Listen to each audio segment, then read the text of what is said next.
Hi folks, this is Vicky from patternprincess.com. Thank you for joining me. Today I'm going to show you how to do the back loop double crochet. This little swatch here has been made, which is using the back loop, and I thought I would quickly show you. It's a great way to add some texture to projects, whether it's a shawl, a blanket, a scarf, or a hat. This part here is the front loop, which we did not work, and I've only worked in the back loop. This is a double crochet that I've worked with, and I've used it each row. So then every other row, this is how it looks on the back side. There isn't any shelf, but if you turn it over, that particular row is where you're going to see the shelf.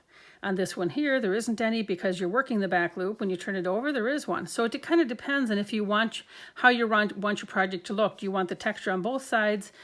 Because you may just, do a back loop double crochet and then just do a regular double crochet through both of your loops in the middle if you didn't want that texture on the other side. But let's quickly get working here on it, and I'll show you how this is achieved. It's a very simple way to achieve this really cute look. So I've done just a little swatch of 10 double crochets here to get started. And so the very first thing I'm going to do is you always start it off with your chain 3. So 1, 2, 3, chain 3. Now that takes care of this first stitch right here. If you look, and I'm showing you on double crochet because I think that you can see it easier. If you look at this, this is a post, and then this is the front loop. There's 2 loops here. Can you see that this is the front loop and then this is the back loop? Each stitch has a front and a back loop, and each stitch has a post. And when you count them, it's very easy to count a double crochet because you can just pull it apart a little bit, and each post you can count is a stitch, right? So, but today we are just going to work in the back loop. So I've yarned over, and now again, I'm not going to do this first stitch because that was taken care of by my chain 3.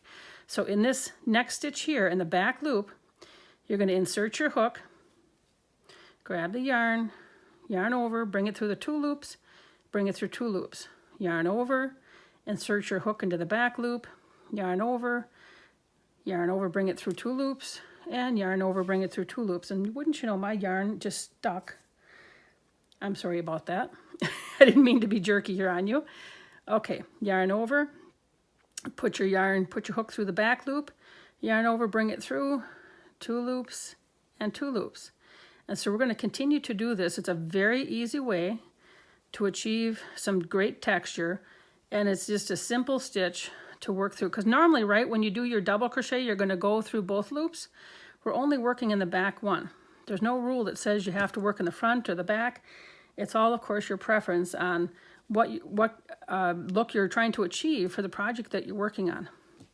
And I just got a couple stitches left here, and then I'm going to lay this down next to the other one so that you can make sure that you can see the looks that's achieved with this. And always make sure when you are crocheting that you get your last stitch that's in that first chain 3 area.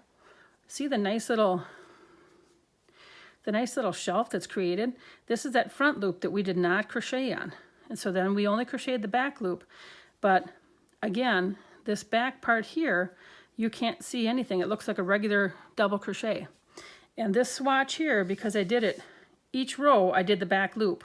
And I'm not sure how well you can see it on the pink, but each one here I did the back loop. So when I turned it, I did the back loop. So then here's that shelf here. And again, it depends on if you're going to want texture on both sides or one side. But that is how you do the back loop double crochet. Enjoy. Please remember to like, share, and subscribe. Have a wonderful day.